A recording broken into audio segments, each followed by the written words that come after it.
Bonjour chers étudiants, dans le cadre de la pédagogie de renforcement que nous présentons, je vais vous présenter la taxe sur la valeur ajoutée, un chapitre très important que vous pouvez l'avoir non seulement en fiscalité, mais également en comptabilité, en contrôle de gestion, que ce soit de façon professionnelle ou de façon académique. Je vais vous présenter les principes de base dans cette capsule et dans ce qui suivra des applications et des exercices corrigés. Mais bien avant cela, on va présenter juste ce qu'il faut retenir en termes de champ d'application, taux de TVA, déduction, fait générateur et type de déclaration. La taxe sur la valeur ajoutée. Comme son nom l'indique, c'est un impôt qui est indirect, on va le préciser pourquoi. Il est occasionné par l'intervention d'une dépense, c'est-à-dire vous payez la TVA quand vous dépensez. Soit vous payez au niveau de votre facture d'internet, d'eau, d'électricité, de téléphone, au niveau de train, etc. Soit lorsque vous faites un achat ou une acquisition d'un téléphone, des médicaments, des habillements, des voitures, etc. Donc, quand vous faites votre achat ou votre acquisition, quand vous payez une dépense, une facture, vous payez avec elle la taxe sur la valeur ajoutée. De ce fait, est un impôt qui est indirect. Pourquoi? Parce qu'il frappe le consommateur indirect, le consommateur final quand vous avez au niveau du schéma. Si le consommateur achète des marchandises, il les achète majorées avec la TVA. Et de ce fait, il va payer le montant TTC que vous connaissez, qui est constitué par le montant hors taxe plus la TVA. L'entreprise, quant à elle, elle verse cette TVA-là à l'administration publique ou bien au trésor public ou à l'administration fiscale. Donc, le point de chute de la taxe, c'est le consommateur et donc la TVA n'est pas supportée par l'entreprise, même ce sont elles qui le payent au trésor. C'est un principe qu'on appelle le principe de neutralité de la TVA. Donc l'entreprise, il ne paye la TVA que dans des cas bien précis que nous allons voir par la suite lorsqu'il est considéré comme étant un consommateur final. Mais en principe, l'entreprise ne paye pas de TVA, elle collecte la TVA et puis par la suite, il va retrancher la TVA qu'elle a payée elle aussi sur ses achats et sur ses dépenses pour verser la différence à l'administration fiscale et de ce fait, l'impôt est considéré comme étant un impôt indirect parce que c'est le consommateur qui le paye indirectement à l'administration fiscale par l'intermédiaire de l'entreprise. Le champ d'application de la TVA. Entre dans le champ d'application de la TVA les activités à caractère industriel, au niveau de l'industrie, commerciale, l'achat et la vente, artisanale, les produits de l'artisanat, ou relevant de l'exercice d'une profession libérale, ainsi qu'aux opérations d'importation, et ce quelle que soit la nationalité ou le statut juridique des personnes exerçant dans les dites activités. Les opérations qui sont obligatoirement imposables, et là on fait référence à l'article 89 du Code général d'impôts pour la dernière année sur laquelle nous présentons, c'est l'année 2021. Donc, tous les principes que nous présentons, ils sont conformes avec les dernières dispositions du Code général d'impôts 2021 et de la loi de finances 2021. En principe, les opérations obligatoirement imposables à la TVA sont toutes les opérations commerciales et les opérations de prestation de services. Les ventes et les livraisons effectuées par les entreprises industrielles, les ventes et les livraisons en l'état des produits importés réalisés par les importateurs, et nous avons dit que pour les importations, ils entrent dans le champ d'application. Les ventes et les livraisons en l'état réalisées par les commerçants grossistes dont le chiffre d'affaires de l'année précédente est égal ou supérieur à 2 millions de dirhams. Les petits fabricants qui réalisent un chiffre d'affaires annuel égal ou supérieur à 500 000 dirhams. Les travaux immobiliers, les opérations de lotissement et de promotion immobilière, les opérations de banque de crédit et les commissions de change. Enfin, les opérations effectuées dans le cadre de leur profession par toutes les personnes physiques ou morales en titre de profession, qu'ils soient avocats, interprètes, notaires, architectes, ingénieurs, topographes, dessinateurs, aides, huissiers, vétérinaires, conseils ou experts en toute matière. Faites attention là, on va revenir sur les deux opérations suivantes. Les commerçants grossistes, etc., dont le chiffre d'affaires est égal à 2 millions de dirhams, ceux qui font la vente et l'achat en état, et également les petits fabricants dont le chiffre d'affaires est égal ou supérieur à 500 000 dirhams. De ce fait, là, cette imposition, et on va y revenir dans les opérations imposables sur option. Pourquoi, lorsque vous allez chez votre épicier de quartier, il vous vend des marchandises ou bien celui qui vend en tant que grossiste, est-ce qu'il ne vous donne pas une facture dans laquelle il y a de la TVA? Donc lui, il ne fait pas de déclaration de TVA. Par conséquent, il n'est pas obligé de faire la déclaration de TVA parce que lui, on va considérer comme étant un consommateur final et par la suite, il va faire l'opération avec vous. Donc, à condition que son chiffre d'affaires ne dépasse pas 2 millions de dirhams s'il fait de vente en état, et également s'il est petit fabricant, s'il fait de la fabrication ou bien l'artisanat ou bien l'industrie, etc., et le chiffre d'affaires annuel est inférieur à 500 000 dirhams, il ne fait pas de déclaration de TVA et par la suite, il n'est pas obligé de vous imposer la TVA. Dans ces deux conditions. Maintenant, qu'est-ce qui se passe? Une fois il dépasse le chiffre d'affaires de 2 millions de dirhams s'il s'agit d'un commerçant grossiste, il doit faire la déclaration de TVA et par la suite, il va vous faire facturer la TVA, il va faire la déclaration, il va verser à l'administration fiscale. Et par la suite, le petit fabricant également, une fois il dépasse le 500 000 dirhams, il doit, en termes de chiffre d'affaires, il doit faire ses déclarations. Qu'est-ce que se passe maintenant s'il dépasse les 500 000 dirhams et l'exercice suivant, il revient sur un chiffre d'affaires inférieur à 500 000 dirhams. Donc, il ne peut pas revenir sur la déclaration de TVA que s'il le fait de façon consécutive pendant 3 exercices de suite. C'est-à-dire 3 années de suite où le chiffre d'affaires est inférieur ou égal à 500 000 dirhams. Dans ce cas-là, où il ne fait pas la déclaration de TVA. Bon, ça, s'il a un chiffre d'affaires supérieur ou égal à 500 000 dirhams, dans ce cas-là, je le précise, il doit être obligatoirement, l'opération est obligatoirement imposable à la TVA. C'est pas lui qui va payer la TVA, mais lui qui va faire la déclaration de la TVA. Donc l'entreprise assujettie déduit de la TVA qu'elle collecte auprès de consommateurs celle qui a grevé des achats et ses charges d'exploitation avant de procéder au paiement. Donc une fois on collecte la TVA, revenons sur le même schéma que nous avons présenté tout à l'heure. Lorsque l'entreprise va vous faire des ventes, il va vous faire le montant de la vente hors taxe plus la TVA. Cette TVA elle-même, elle est collectée. On l'appelle la TVA collectée. Comptablement, c'est la TVA facturée, où il va retrancher la TVA ici récupérable, que ce soit sur des paiements, que ce soit sur des matériels, etc. qu'ils achètent. Soit il est récupérable sur immobilisation, soit il est récupérable sur charge. Donc, il la retranche de la TVA facturée et il va la verser en termes qu'on appelle la TVA due. Les opérations maintenant imposables par option. Et là, on fait référence à l'article 90, toujours du Code général d'impôt en 2021. Peuvent, sur leur demande, prendre la qualité d'assujetti à la taxe de la TVA, l'axe sur la valeur ajoutée. Sur option, les commerçants et les prestataires qui exportent directement les produits, objets, marchandises ou services pour leur chiffre d'affaires à l'exportation. Parce que les exportations, on va le voir par la suite, ils sont des opérations qui sont exonérées. Les commerçants grossistes dont le chiffre d'affaires est inférieur à 2 millions de dirhams.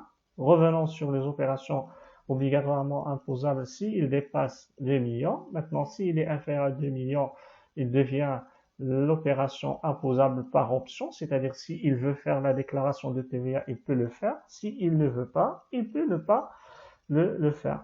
Et il sera intéressé par le faire ou ne pas le faire en termes de déductibilité. S'il veut déduire ses charges, la TVA qu'il paye lui-même, c'est la TVA récupérable, s'il veut la déduire, il doit déclarer la TVA. Et par la suite, il aura la possibilité de déduire. S'il ne s'intéresse pas, dans ce cas-là, il ne va pas faire la déclaration de TVA tant que son chiffre d'affaires est inférieur ou égal à 2 millions de dirhams. Une fois il le dépasse, il doit faire la déclaration de façon obligatoire. Donc les petits fabricants, c'est le même principe, à condition maintenant que le chiffre d'affaires soit inférieur ou égal à 500 000 dirhams, il est sur option, c'est-à-dire il peut faire ou pas la déclaration. Les propriétaires de locaux non équipés donnés en location pour usage professionnel, c'est également, ils sont sur option. Les opérations exonérées. Maintenant, il y a certaines opérations qui font partie du champ d'application de la TVA, mais on ne paye pas de la TVA pour des raisons économiques ou sociales. Et on va voir ces opérations. Ce sont des opérations qui entrent normalement dans le champ d'application de la TVA, mais qui sont exonérées par le législateur pour diverses raisons qu'on vient de dire, soit des raisons économiques comme les exportations ou sociales pour les produits de première nécessité. On distingue dans les opérations exonérées deux types d'exonération. Exonération sans droit à déduction, l'article 91, et l'exonération avec droit à déduction, l'article 92. Donc, quelle est la différence? C'est en termes de TVA récupérable. Donc, je vais vous montrer le schéma. Donc, une exonération qui est exonérée sans droit à déduction, par exemple, ce four qui produit du pain, donc le produit, il est vendu hors taxe, et lui, il paye ses achats en matières premières avec de la TVA, et il n'a pas le droit de récupérer cette TVA. Il ne facture pas la TVA, il ne récupère pas la TVA. Exonéré, ça veut dire qu'il ne facture pas. Sans droit à déduction, ça veut dire qu'il ne la récupère pas. Donc c'est ce que nous allons noter. Les personnes exonérées sans droit à déduction ne peuvent pas récupérer la TVA sur leurs achats de biens et de services. Donc les deux à la fois. Sans droit à déduction, ça veut dire qu'ils ne récupèrent pas la TVA. Exonéré, ça veut dire qu'ils ne facturent pas la TVA. Les exonérations maintenant sans droit à déduction concernent essentiellement les ventes autrement à consommer sur place des produits et de consommation suivante. Ça veut dire quoi? Ça veut dire que si il s'agit de la vente à consommer sur place, c'est-à-dire dans un hôtel ou dans un café ou dans un restaurant, l'exonération n'est plus applicable. Il est soumis à la TVA comme une opération parce qu'il s'agit là de vendre un service qui est la prestation de consommation sur place. Maintenant, si vous achetez ce produit-là sans consommer sur place, ça veut dire vous les ramenez avec vous en termes de pain, de couscous, le lait, à l'exonération concerne bien le lait frais et le lait concentré. Donc, le lait en poudre n'est pas concerné. On va le voir par la suite dans le TVA, l'octroi de TVA.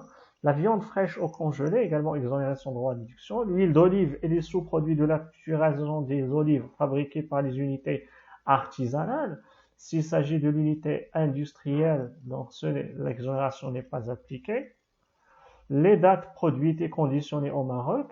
Maintenant, l'exonération concerne seulement les dates qui sont de produits nationaux, mais s'il s'agit des dates qui sont importées d'un autre pays, comme on les importe des pays du Golfe ou de la Tunisie ou de l'Algérie, etc., ces dates-là, ils sont soumises à la TVA, alors que les dates qui sont produites et conditionnées au Maroc ne sont pas soumises à la TVA. Donc, le sucre brut, ça, on l'a dit, c'est en termes de matière première, mais le sucre qui est vendu sur les grandes surfaces, on l'appelle le sucre raffiné, là, il y a une imposition par la TVA. Les ventes qui portent également sur les tapis d'origine artisanale de production locale, s'il s'agit des tapis qui sont importés ou bien qui sont produits par des grandes entreprises, là, et ils sont taxés par la TVA. Les timbres fiscaux, papier et impressions timbrées émis par l'État. Les journaux, les publications et les livres, toujours exonérés sans droit à déduction. Les professions médicales, médecins, etc. Et voilà. Les films documentaires ou éducatifs. Les opérations d'exploitation de douches publiques, de hammam et de fours traditionnels. Donc également, ils sont exonérés sans droit à déduction. Maintenant, les exonérations avec droit à déduction.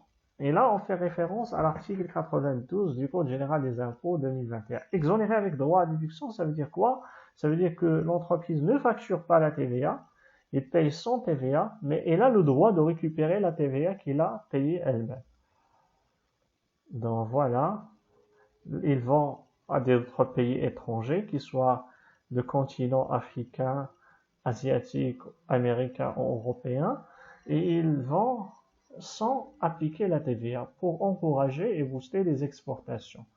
Et par la suite, les achats de ces entreprises-là, ils ont le droit de récupérer cette TVA, qu'elle soit sur immobilisation ou sur charge. Cela signifie que le redevable, malgré qu'il vend sans TVA, a le droit de récupérer la TVA payée lors de ses achats ou de ses investissements. Les produits livrés et les prestations de services rendus à l'exportation, les opérations de transport international, les opérations de cession de logements sociaux, les biens d'équipement destinés à l'enseignement privé ou à la formation professionnelle, les engrais et certains matériels à usage agricole. Donc, dans une remarque qui est relative à l'article 94 du Code général des impôts, en 2021 toujours, donc on parle de ce qu'on appelle le régime suspensif.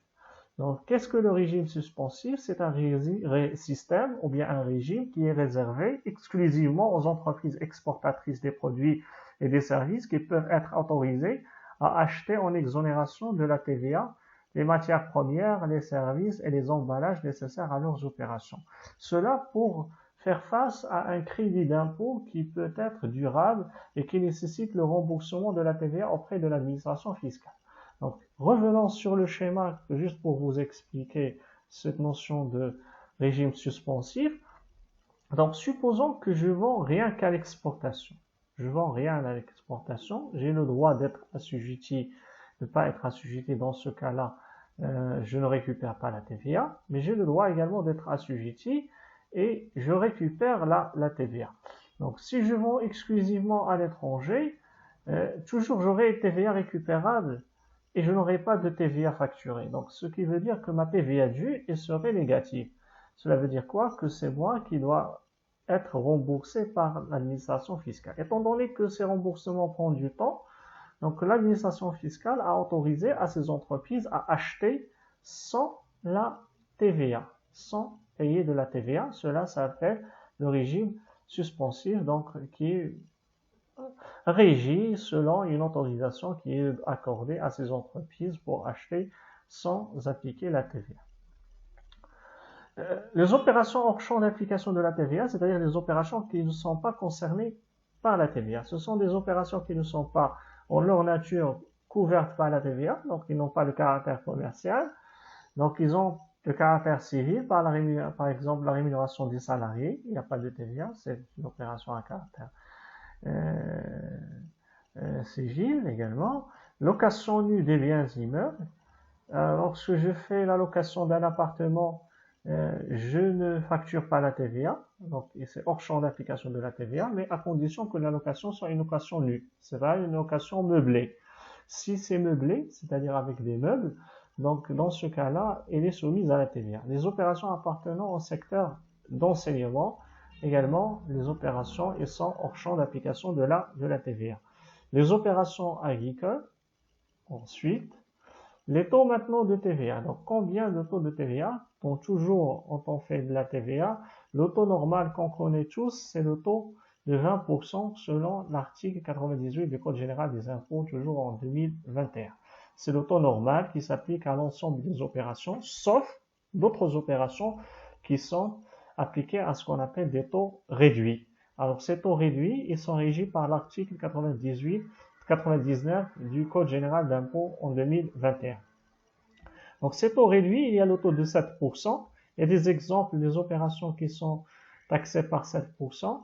L'eau livrée au réseau de distribution publique, l'allocation de compteurs d'eau et d'électricité, les produits pharmaceutiques, les emballages non récupérables des produits pharmaceutiques également, les fournitures scolaires, le sucre raffiné. Rappelez-vous que le sucre brut est une opération qui est exonérée sans droit à déduction. Les conserves de sardines, également 7%. Le lait en poudre, c'est également 7%, mais s'il s'agit d'un lait frais ou bien un lait congelé, etc., donc dans ce cas-là, il est exonéré sans droit à déduction. Le savon de ménage, la voiture automobile de tourisme, dite voiture économique. Le taux maintenant de 10%, les opérations d'hébergement et de restauration, les huiles fluides alimentaires à l'exclusion de l'huile de palme, le sel de cuisine, le riz, les pâtes alimentaires, les chevaux solaires. Il y avait une précision sur les chevaux solaires sans installation qui seront exonérés. S'ils ne facturent pas l'installation, ils sont exonérés. Donc l'essence, le gasoil, le fioul industriel et le gaz de pétrole, les opérations de banque et de crédit et les commissions de change, les opérations effectuées dans le cadre des professions libérales à caractère juridique, telles que l'avocat, huissier de justice, etc. Toutes ces professions, elles sont taxées à 10%. Les vétérinaires également. Le taux maintenant de 14%, c'est avec droit à déduction concernant le beurre, à l'exclusion du beurre de fabrication artisanale. Alors, le beurre à fabrication artisanale est exonéré sans droit à déduction. Les opérations de transport de voyageurs, de marchandises à l'exclusion des opérations de transport ferroviaire. Le transport ferroviaire, c'est 20%, c'est le taux normal. L'énergie électrique, c'est 14%, alors que l'eau, c'est 7%.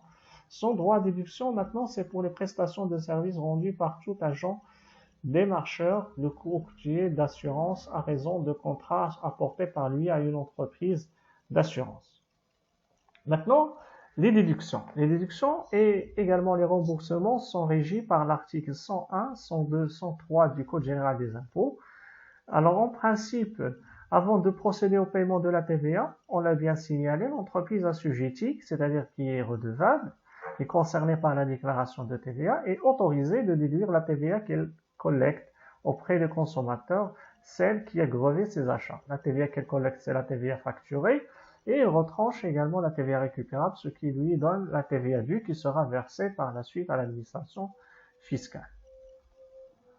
Le droit de déduction est généralisé par l'ensemble des dépenses engagées par l'entreprise pour les besoins de son activité. Cependant, sont exclus de droit à déduction les opérations suivantes et ne sont pas déductibles, c'est bien les produits, matières et services et les immeubles et les locaux non utilisés par les besoins de l'exploitation. Ça veut dire que vous avez un immeuble, vous avez une matière qui ne fait pas partie de votre exploitation et n'est pas nécessaire à la production et vous l'achetez pour votre propre exploitation et par conséquent la TVA n'est pas déductible par la suite. L'acquisition d'une voiture de tourisme, donc la TVA également n'est pas déductible. Les cadeaux publicitaires, les frais de mission, de réception, de déplacement et de représentation. Donc tous ces éléments-là, ils sont exonérés et sont pas déductibles au terme de TVA récupérable. Donc la TVA n'est pas récupérable. Les achats de biens et de services non justifiés par des factures conformes. Donc si vous achetez une marchandise ou bien vous payez une facture qui ne concerne pas l'exploitation, vous ne pouvez pas récupérer la TVA. Si vous achetez une voiture de tourisme, c'est-à-dire une voiture donc de personnes par contraire aux voitures utilitaires, donc les camions, voitures utilitaires, etc., ils sont déductibles, mais la voiture de tourisme que nous conduisons, etc., sa TVA n'est pas récupérable. Les cadeaux publicitaires, la TVA n'est pas récupérable. Les frais d'émission, de réception et de déplacement de représentation, également, leur TVA n'est pas récupérable. Les achats de biens et de services qui ne sont pas justifiés par des factures conformes, c'est-à-dire des factures qui ne comportent pas l'ICE, etc., donc dans ce cas, il n'est pas déductible. Remarque pour maintenant les paiements. Donc, si vous payez en espèces, ça veut dire vous ne payez pas par les moyens qui sont moyens chèque barré non endossable, virement bancaire, moyen magnétique, compensation dans la réglementation de la compensation. Si vous payez en espèces ou vous payez par un chèque qui n'est pas barré ou qui n'est pas endossable, qui n'est pas non endossable, etc. Si vous payez un plafond qui dépasse 5000 dirhams par jour et par fournisseur, la TVA n'est pas récupérable et le plafond est porté à 50 000 dirhams par mois et par fournisseur. Ça veut dire que la TVA est récupérable dans le cas de paiement en espèces que dans la limite de ces montants-là. Si ça dépasse, il n'est pas récupérable cette TVA. La déduction partielle. Donc la déduction partielle, elle est mesurée par ce qu'on appelle le prorata. Donc le prorata, il vient en réponse de quoi? En réponse, donc je vais vous lire maintenant ce qu'il y a, et après on va lui expliquer. En matière de TVA, la règle de prorata est une méthode de déduction qui est réservée aux personnes physiques ou morales qui exercent à la fois des activités avec droit à déduction et des activités sans droit à déduction. Donc là, ça répond à la question. Qu'est-ce qui se passe si une entreprise, il fait par exemple des activités agricoles et par la suite, il fait également des activités de vente de ses produits. Donc, et de commercialisation et de transformation de ces produits. Il y a la partie qui est obligatoirement imposable, qui est la partie de conception, de production et d'industrie. Il y a la partie commerciale et il y a la partie agricole qui est hors champ d'application. Lorsqu'il achète par exemple un matériel informatique pour sa comptabilité, est-ce qu'il déduit la TVA ou pas? Non, voilà, on va dire qu'il va déduire, mais en appliquant un prorata qui est calculé par la suite. Donc, c'est le chiffre d'affaires imposable TTC 2000 de l'année précédente. Donc, pour appliquer le prorata de 2020, en 2020, je vais travailler avec le chiffre d'affaires en 2019. Donc, je le majore avec la TVA. Le chiffre d'affaires exonéré avec droit à déduction, majoré par une TVA effective, donc c'est pour cela que je l'ai noté TTC. Les deux éléments en dénominateur et on ajoute le chiffre d'affaires hors champ d'application de la TVA. Je ne majore pas avec une TVA effective, etc. Donc c'est seulement le chiffre d'affaires hors champ et le chiffre d'affaires exonéré sans droit à déduction de l'année précédente également. Donc ce prorata, ce coefficient-là, je vais l'appliquer pour récupérer la TVA pendant l'année 2020 pour une entreprise qui a des activités avec droit à déduction et des activités qui sont sans droit à déduction. Je rappelle que ce prorata ne peut pas dépasser 1, ne peut pas être inférieur à 0. Donc c'est compris entre 0 et 1. Elle est égale à 1 si l'entreprise effectue seulement des opérations imposables et exonérées avec droit à déduction. Dans ce cas-là, le prorata est égal à 1 et ce n'est pas la peine de le calculer. S'il fait imposable et exonéré sans droit à déduction ou imposable et hors champ d'application, dans ce cas-là, il a intérêt à appliquer le prorata pour récupérer. Le changement du prorata dans le temps, il concerne les immobilisations sur lesquelles on applique le prorata. Cette régularisation concerne exclusivement les biens immobilisés. Il a lieu lorsque le prorata de déduction varie de plus que 5 points et au cours de 5 années suivant la date d'acquisition, c'est-à-dire que s'il varie de 0,05 de plus ou de moins, donc plus que la marge c'est 0,05 plutôt, une augmentation de plus que 5 points donne lieu à une récupération de la TVA supplémentaire et une diminution de plus que 5 points donne lieu à un reversement de la TVA. Techniquement, on va le faire, on aura une application pour bien illustrer cet exemple-là. Donc le montant de la régularisation est égal à 1/5 de la différence entre la déduction initiale et la déduction correspondant au nouveau prorata. Et de ce fait, j'applique la formule suivante pour calculer le montant soit à verser, soit à récupérer. Donc si le prorata qu'on vient de dire, il y a une augmentation dans ce cas-là, une récupération supplémentaire. Et si il y a une diminution, dans ce cas-là, il y a un reversement de la TVA. C'est pour cela que j'ai mis en termes de valeur absolue.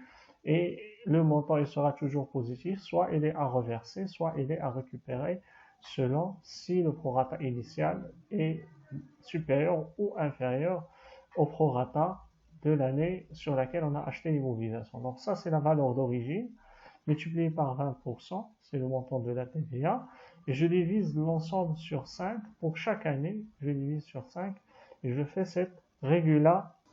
Concernant le fait générateur de la TVA, il est régi par l'article 95 du Code général des impôts en 2021. Il s'agit là de considérer le moment d'exigibilité de la taxe. Il y a deux régimes, mais bien avant cela, on se pose la question suivante. Si jamais vous avez une facture que vous avez envoyée pendant le mois de janvier et que vous allez être payé que pendant le mois de mars, qu'est-ce que vous allez faire? Est-ce que vous allez, cette TVA, est-ce qu'il va vous considérer que il est exigible pendant le mois de janvier ou bien pendant le mois de mars? C'est pour cela qu'il y a deux régimes. Il y a le régime d'encaissement, c'est-à-dire j'attends jusqu'à le mois de l'encaissement, c'est-à-dire le mois de mars, une fois il est payé par mon client, soit je prends ce qu'on appelle le régime de débit et par conséquent, je prendrai la date de facturation. On va expliquer ça en détail. Donc, le régime d'encaissement, c'est le régime de droit commun, c'est-à-dire si vous ne choisissez pas, vous êtes automatiquement dedans. Donc, le fait générateur de la TVA est constitué par l'encaissement total ou partiel du prix de la marchandise, des travaux ou bien des services. Ça, en termes de vente, c'est le montant encaissé, c'est la date d'encaissement.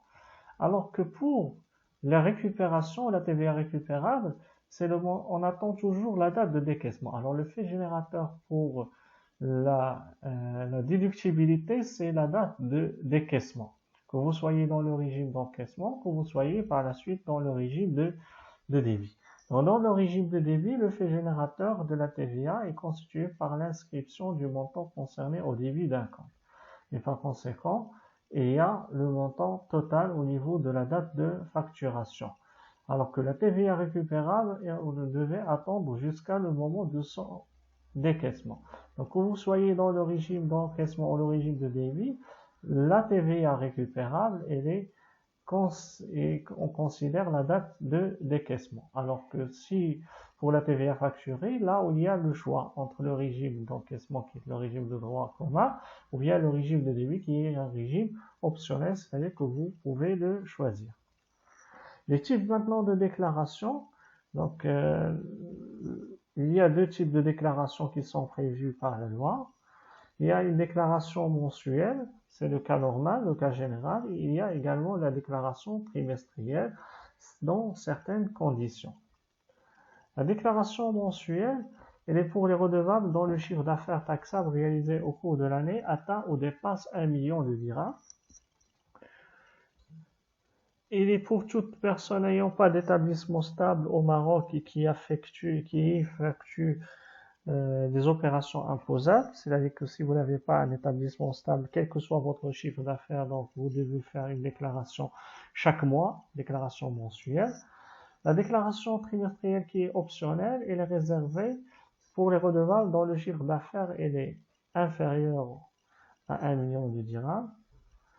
Pour les redevables qui exploitent des établissements saisonniers, ainsi que ceux exerçant une activité périodique ou effectuant des opérations occasionnelles.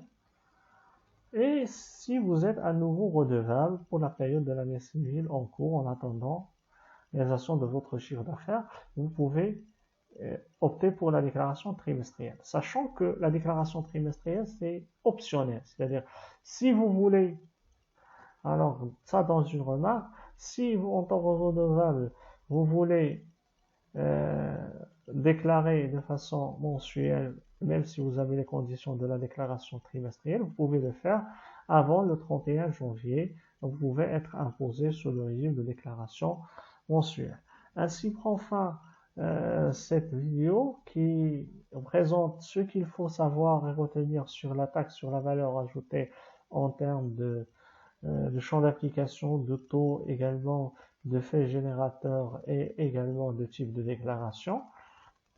Vous aurez d'autres capsules qui sont réservées par des applications et pour des exercices.